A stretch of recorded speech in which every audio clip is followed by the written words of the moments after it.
My name is Alina Sterling, and for a long time I believed that I had finally outrun the ghost of the girl I used to be.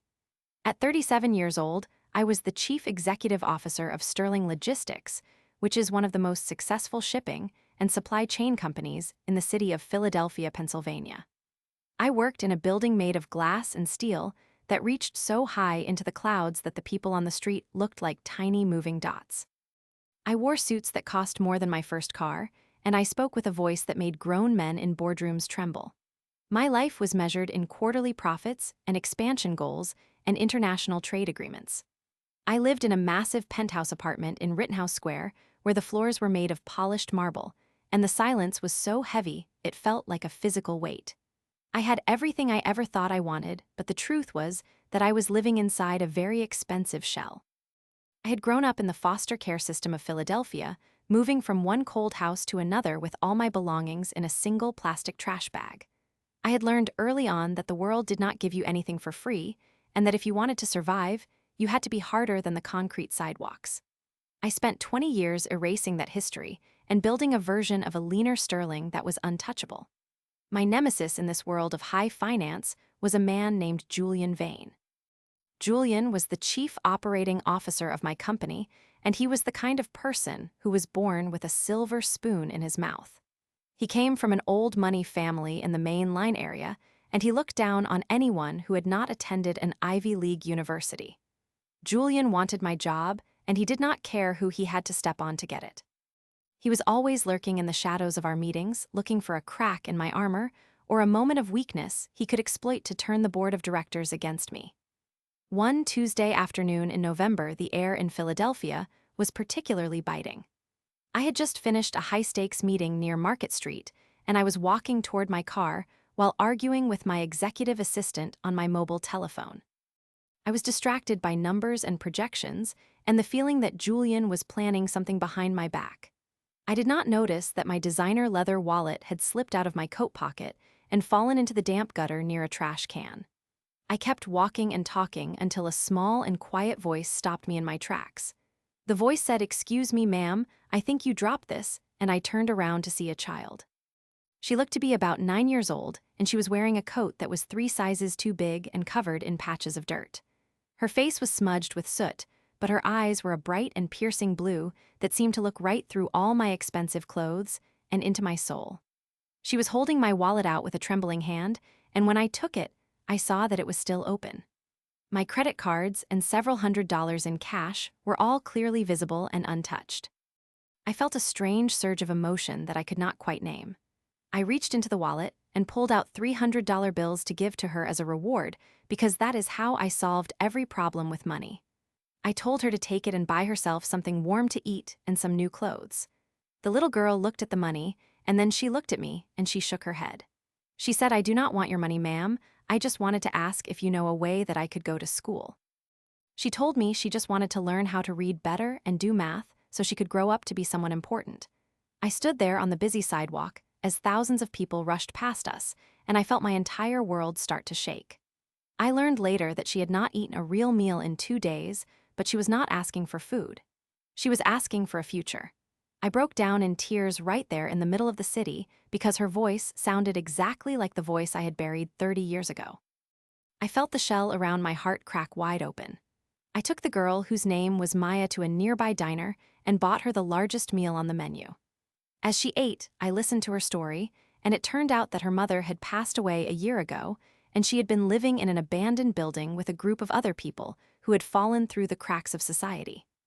Maya told me that her mother used to work for a big company, but she got sick and lost everything. Something about the way she described her mother's old job made my stomach turn. I went back to my office that afternoon with Maya in tow, and the look on Julian Vane's face when he saw me walking into the executive suite with a homeless child was one of pure disgust. He immediately went to the board of directors and told them that I had finally lost my mind. He claimed that I was bringing street elements into the corporate environment and that I was no longer fit to lead Sterling Logistics. Over the next 2 weeks, Julian began his campaign to destroy me. He used my sudden interest in Maya's welfare as proof that I was emotionally unstable. He started a series of secret meetings with the board members, and he leaked stories to the local news about a chief executive officer who was spending company time wandering the streets with orphans. I tried to ignore him and focus on helping Maya. I hired a private investigator to look into her mother's history, and what I found was a nightmare. Maya's mother had been an accountant for a subsidiary of my own company 5 years ago. She had discovered a massive embezzlement scheme where millions of dollars were being funneled out of the employee pension fund and into private offshore accounts. Before she could report it, she was fired under false pretenses and her reputation was ruined. She couldn't find another job, and she lost her health insurance just as she was diagnosed with the illness that eventually took her life. The man who had signed her termination papers was Julian Vane. This realization hit me like a physical blow to the chest. I realized that the man sitting in the office next to mine was responsible for the suffering of this little girl. I tried to bring this evidence to the board, but Julian was one step ahead of me. He had already convinced them that I was trying to frame him to cover up my own supposed mental breakdown. The board called an emergency meeting, and they voted to suspend me from my position as Chief Executive Officer, effective immediately. They froze my corporate accounts, and they gave Julian temporary control of the company. I was escorted out of the building by security guards who I had known for years, but who now looked at me with pity. I went from being the most powerful woman in the city to having almost nothing in a matter of hours. I had my personal savings, but Julian's lawyers filed a lawsuit claiming I had stolen trade secrets, and they managed to get a court order to freeze my personal bank accounts as well. I found myself sitting in a cheap motel room on the outskirts of Philadelphia with Maya and a suitcase full of clothes. I had reached rock bottom. I felt like the universe was punishing me for pretending I was better than where I came from. For a few days, I wanted to give up. I looked at Maya, and I felt like I had failed her just like everyone else in her life had failed her. But then Maya looked at me and said that we were just like the characters in the books she wanted to read. She said the heroes always get hurt in the middle of the story so that they can win at the end. Her words gave me a spark of the old fire I used to have when I was a foster kid fighting for a seat at the table. I realized that Julian thought he had one because he played by the rules of the corporate world, but he forgot that I knew how to play by the rules of the street. I still had my private investigator, who I had paid in cash before my accounts were frozen. We spent the next month living in that motel and working out of public libraries. I used my knowledge of the company's internal servers and Maya's mother's old notes to dig deeper into Julian's financial crimes. We found that the embezzlement had not stopped with Maya's mother. Julian had been stealing from the company for a decade, and he was using a complex web of fake shipping routes and ghost employees to hide the money. He was planning to take over the company and then sell it for parts while pocketing the pension funds of thousands of workers. I knew I had to be careful. If I went to the police too early, Julian would use his high-priced lawyers to bury the evidence. I needed a way to catch him in a way that he could not escape. I waited until the night of the annual Sterling Logistics Charity Gala, which was the biggest social event of the year for the wealthy elite of Philadelphia. Julian was there in my old spot at the head of the table, celebrating his permanent appointment as the new chief executive officer. He was giving a speech about integrity and the future of the company while wearing a tuxedo that probably cost more than Maya's mother's medical bills.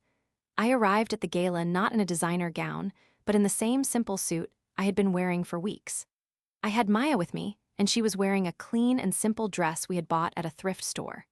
The security guards tried to stop us, but I looked them in the eye and told them that I was still a shareholder and I had a right to be there.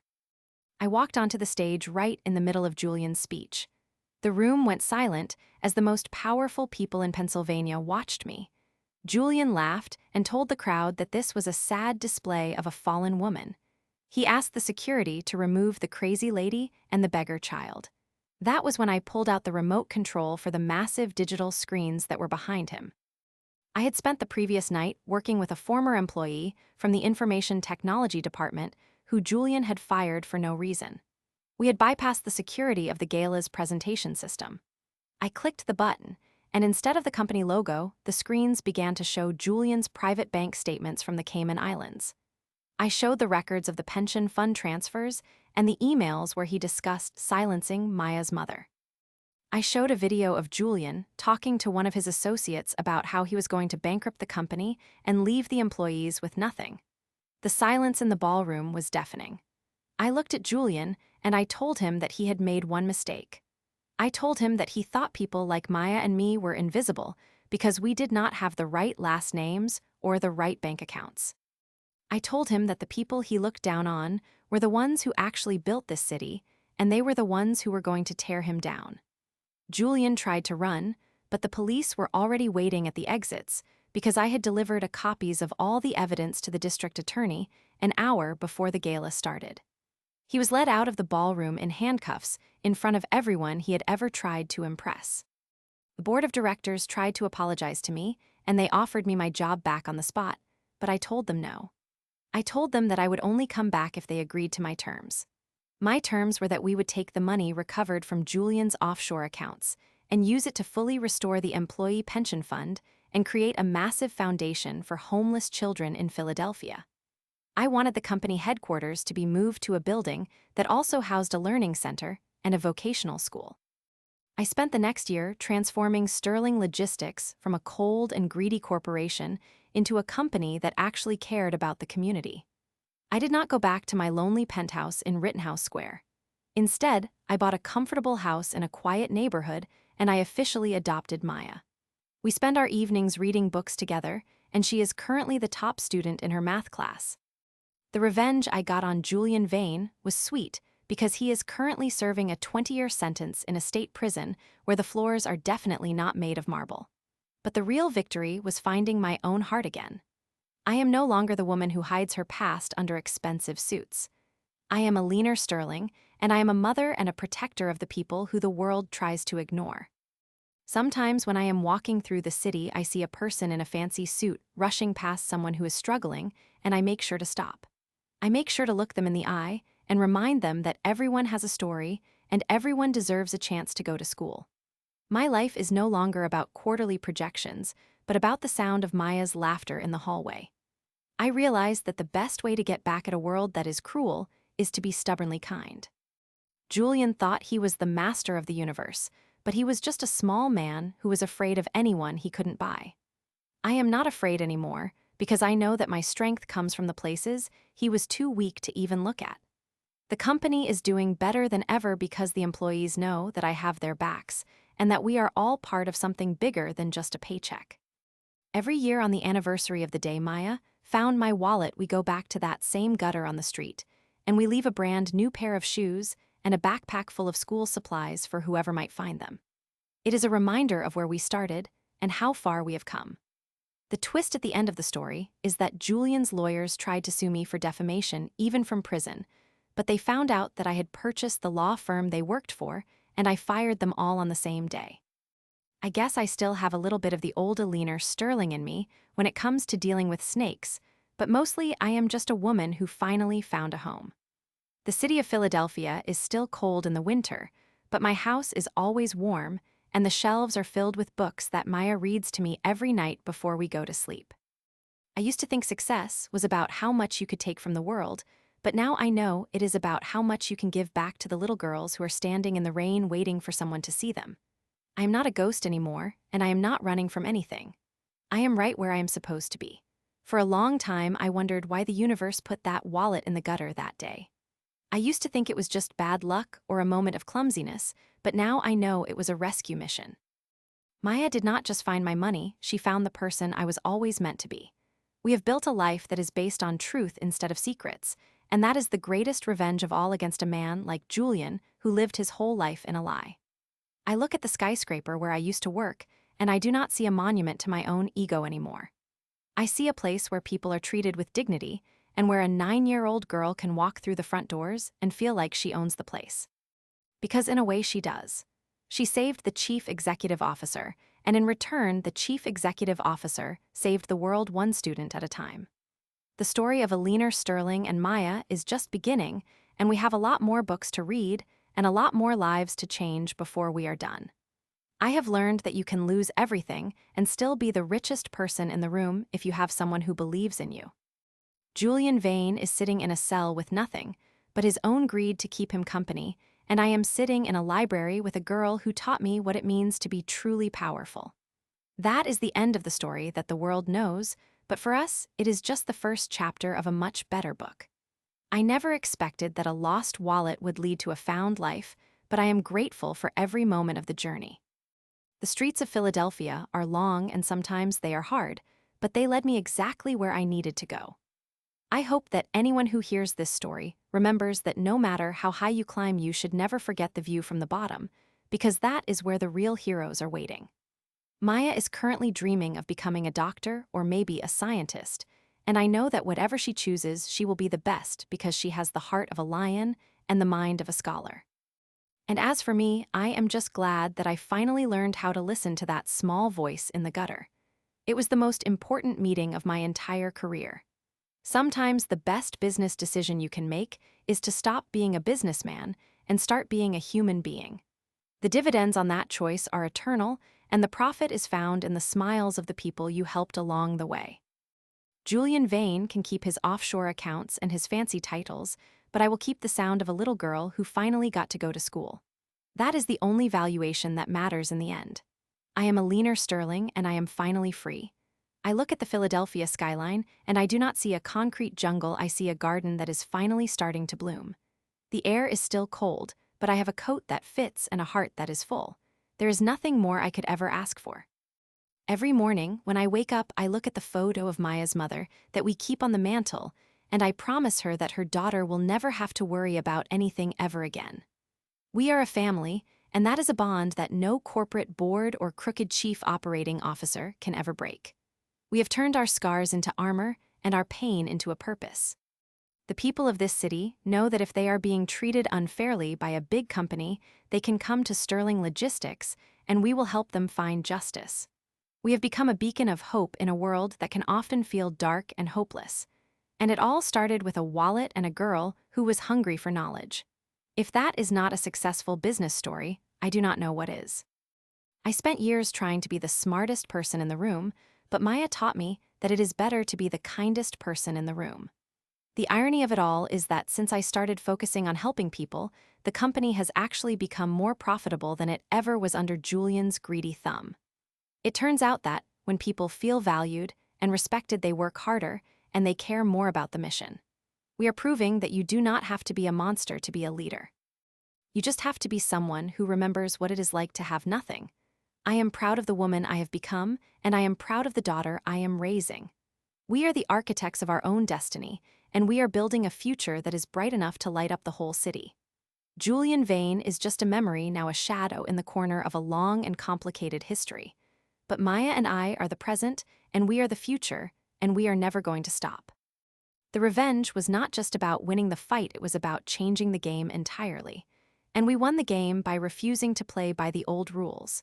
We made our own rules, and the first rule is that everyone matters. That is the Sterling way, and it is the only way I ever want to live again. I am a leaner Sterling, and I am a survivor, a chief executive officer, and a mother. And I am finally home. The streets of Philadelphia are still busy, and people are still rushing past each other, but every now and then someone stops and says, "Thank you for what you did." And that is worth more than all the zeros in a bank account. We are living proof that you can come from nothing and still change everything if you just have the courage to listen to your heart.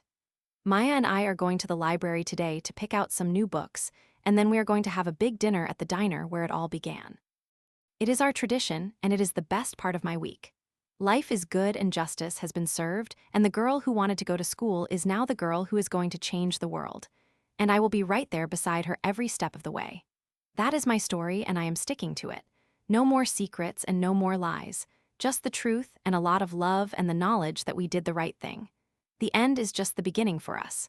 We are the Sterlings, and we are just getting started. I used to think I was a self-made woman, but now I know that we are all made by the people who have the courage to love us when we are at our worst. Maya loved me when I was a cold and lonely CEO, and she loves me now that I am just a mom. And that is the most important success I have ever achieved. Julian Vane can keep his stolen millions because he will never have what we have. He will never know the feeling of a clean conscience or the joy of a child's hug. He lost everything that mattered while trying to gain things that do not last. We are the ones who really won. And we are going to keep winning because we are playing for the right team. The city of Philadelphia is our home, and we are going to make sure it is a home for everyone else too. One wallet at a time, and one school at a time, and one heart at a time. That is the real revenge. Making the world a place where people like Julian Vane have no power and people like Maya have every opportunity. And that is a mission worth everything I have. I am finally exactly where I want to be, and I am never looking back again. The future is bright, and it is waiting for us, and we are ready for whatever comes next. This is Alina Sterling signing off and heading to the library with the girl who saved my life. It is going to be a beautiful day.